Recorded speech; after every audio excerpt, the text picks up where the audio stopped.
பல்வேறு காலகட்டங்களில் செய்யப்பட்ட ஆய்வுகளில் தொடர்ச்சியாக கிடைத்து வந்த பல தொல்லியல் கண்டுபிடிப்புகள் பற்றிய காணொலிகளை கடந்த ஒரு மாதமா தொடர்ச்சியாக அப்லோட் செஞ்சுட்டு வர அதோட தொடர்ச்சியான அடுத்த காணொலியை இப்போ பார்க்கலாம். வாங்க வீடியோக்குள்ள போவோம். இந்த புகைப்படத்தில் நீங்கள் பார்க்குற ஓவியங்கள் கடந்த வருடம் அளவில் தான் தொல்லியலாளர்களால் கொலம்பியாவோட செரிபிகேட் தேசிய பூங்காவில் வைத்து கண்டுபிடிக்கப்பட்டது.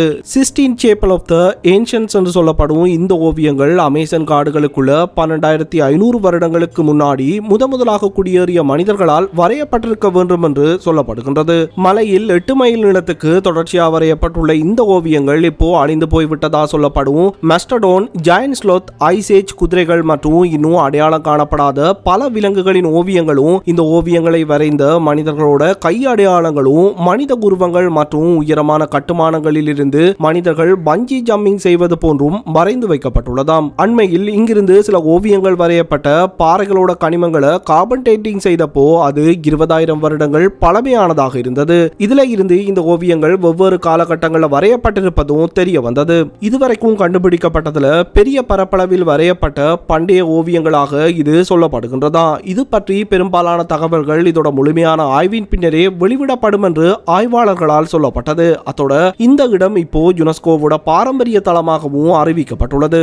பேங்காக் கடற்கரையில இருந்து 7.5 மைல் தொலைவில் வச்சு தான் 39 அடி நீளம் கொண்ட ஒரு திமிங்கிலத்தின் ஃபாசிலைஸ்ட் எலும்புக்கூடுகள் கண்டுபிடிக்கப்பட்டது. பிரைடஸ் வேல் என்று சொல்லப்படும் இந்த திமிங்கிலத்தின் எலும்புகளை கார்பன் டேட்டிங் செய்தப்போ இது இறந்து இன்றைக்கு 5,000 வருடங்களை கடந்திருக்க வேண்டுமா. 5,000 வருடங்களை கடந்தாலும் திமிங்கிலத்தோட 80% எலும்புகள் நல்ல நிலையில் இருந்ததுனால அதன் முள்ளந்தண்டு, விலா எலும்பு, 2 துடுப்புகள், தோள்பட்டை எலும்புகள் சேதமாகாமல் எடுக்கப்பட்டதோட திமிங்கிலத்தின் தலையோடு மாத்திரம் 3 மீட்டர் நீளம் கொண்டதாக இருந்தது. இந்த கண்டுபிடிப்பின் மூலமா ஆய்வாளர்கள் அந்த கால பகுதிகளில் இருந்த வானியல் மற்றும் புவியியல் சூழல்களை ஆய்வு செய்ய முடியும் என்பதோட கடல் மட்டம் பற்றியும் ஆய்வு செய்ய உதவும் என்று நம்புகின்றனர். இந்த திமிங்கிலம் வாழ்ந்ததா சொல்லப்படும் தாய்லாந்து வளைகுடா 10,000 ஆண்டுகள் வரலாற்றை கொண்டதோட இப்போ இருக்கிற கடல் மட்டத்தை விடவும் 4 மீட்டர் உயரமானதாக இருந்துள்ளது. இந்த பிரைடஸ் திமிங்கிலங்கள் வெப்பமண்டல நீரில் வாழ்வதோட இப்பவும் தாய்லாந்து கடலில் வாழ்ந்து வருவது குறிப்பிடத்தக்கது.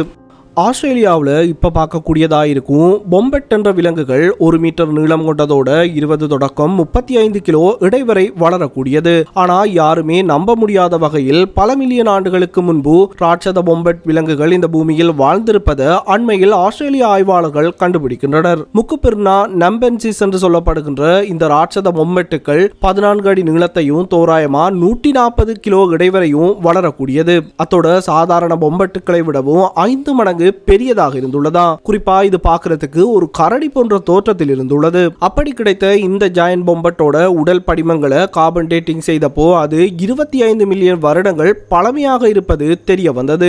இப்போ இவை பூமியை விட்டு முற்றாக அழிந்து போய்விட்டதோட இதோட ரீகன்ஸ்ட்ரக்ஷன் செய்யப்பட்ட மாதிரி வடிவம் ஒன்று ஆஸ்திரேலியாவோட சிட்னி நகரத்தில் காணப்படும் அருங்காட்சியகம் ஒன்றில் மக்கள் பார்வைக்காக வைக்கப்பட்டுள்ளது. இதுதான் முதலாக கிடைத்த ராட்சத பொம்பட்டோட உடல் பாகங்களா என்று கேட்டா கண்டிப்பா இல்ல. 1973 ஒரு தடவை ஆஸ்திரேலியாவில் வைத்து இதோட தலையோடுகள் கிடைத்திருந்தது குறிப்பிடத்தக்கது. சூடான்ல இருந்து இப்போ அழிந்து போய்விட்ட ஒரு நதி தான் வாடி அல் மாலிக். இங்க வச்சு தான் தொல்லியலாளர்கள் உலகின் பழமையான இடத்தின் பேரடையாளம் குறிக்கப்பட்ட ஒரு பாறையை கண்டுபிடிக்கின்றனர். கிட்டத்தட்ட இந்த ஸ்கைரோ கிளிப் 5,000 வருடங்களுக்கு முன்பு செதுக்கப்பட்டிருக்க வேண்டும் என்பதோட இந்த ஸ்கைரோ கிளிப்பில் வரையப்பட்ட பாறை டோம் ஆஃப் த ஹோரஸ் ஸ்கிங்கோப்பியன் என்ற பெயரிலும் சொல்லப்படுகின்றது. நைல் நதிக்கரையில கிமு 3070களில் வாழ்ந்த மனிதர்களால் பாறைகள்ல இந்த 4 ஸ்கைரோ கிளிப் உருவங்களும் செதுக்கப்பட்டிருக்கலாம் என்றும் வட்ட வடிவமான ஸ்கைரோக்ளிப் அவர்களோட வாழிடத்தை குறித்திருக்க வேண்டும் என்றும் சொல்லப்பட்டது. இந்த பாறையில் எழுதப்பட்ட ஸ்கோப்பியன் என்ற சொல் அங்கிருந்து ஆட்சியாளரோட பேராக இருந்திருக்க வேண்டும் என்பதோட இந்த சமூகம் தான் எகிப்தில் முதலாக குடியேறிய முதல் மனித சமுதாயமாக இருக்கும் என்பதும் ஆய்வாளர்களோட நம்பிக்கையாக உள்ளது. 22 வயதான ஃபாசில் ஹண்டர் தான் ஆரோன் ஸ்மித் என்ற இந்த நபர் ஒரு வாட்டி ஜோக்ஷியார் கடற்கரை வழியாக போறப்போ கோல்டன் நிறத்தில் இருந்த கேனோன் போல் என்ற பாறைகளின் இடுக்கில் சிக்கி இருப்பதை கண்டுபிடிக்கின்றார். அப்போ அந்த பாறையை உடைச்சு பார்க்கிறப்பதான் அதில் 185 மில்லியன் வருடங்களுக்கு முன்னாடி பூமியில் வாழ்ந்த அமோனைட் ஒன்றின் புதைபடிமம் இருப்பது தெரிய வருகின்றது. குறிப்பா சொல்ல போனா இந்த அமோனைட் ஆனது பூமியில் டைனோசர்கள் வாழ்ந்த அதே கால பகுதியில் வாழ்ந்திருக்க வேண்டுமா.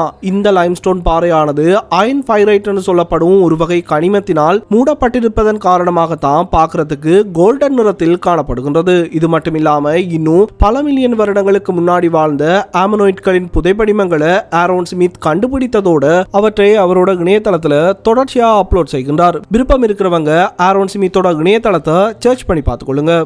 உஸ்பெகிஸ்தானில் காணப்படுறதான் கோய் கிரேக்லின் காலா என்று சொல்லப்படும் இந்த தொல்பொருள் தளம் கிமு 3ஆம் மற்றும் 4ஆம் நூற்றாண்டுகளுக்குள்ள கொராஸ்மியன் ராஜ்யத்தினால் இது கட்டப்பட்டிருக்க வேண்டுமா. அதற்கு பின்னாடி கிமு 2000களில் ஆபாஸ் ஆகா என்ற பழங்குடிகளினால் இது சிதைக்கப்பட்டுள்ளது. 1938 தான் முதலா தொல்லியலாளர்களினால் இப்படி ஒரு இடம் இருப்பதும் கண்டுபிடிக்கப்பட்டது. இங்கு வாழ்ந்த மக்கள் பற்றி பெரிதாக இன்னும் அறியப்படாவிட்டாலும் மத்திய ஆசியாவில் வாழ்ந்த இந்த மக்கள் கிரேக்க மொழியை பேசி இருக்க வேண்டுமா. இந்த கட்டடம் வட்ட வடிவமாக கட்டப்பட்டிருப்பதோடு இதற்காக 44 சுவர்களும் 9 கோபுரங்களும் வெளிப்பக்கமாக உருவாக்கப்பட்டுள்ளது. வெளிப்பக்க சுவர்களோட விட்டம் 87 மீட்டராக இருப்பதோடு பல துளைகள் வைத்து உருவாக்கப்பட்டுள்ளது. உட்பக்க வட்ட வடிவமான கட்டுமானம் 42 மீட்டர் விட்டம் கொண்டதோடு இது அந்த காலப்பகுதிகளில் வாழ்ந்த ஆட்சியாளர்களின் இறந்த உடல்களை புதைத்து வைக்கும் இடமாகவும் இருந்திருக்க வேண்டும். 1950களில் இங்கு ஆரம்பமான தொல்லியல் ஆய்வுகள் இப்ப வரைக்கும் செய்யப்படுகின்றது. இங்கு அப்போ உருவாக்கப்பட்டதா சொல்லப்படும்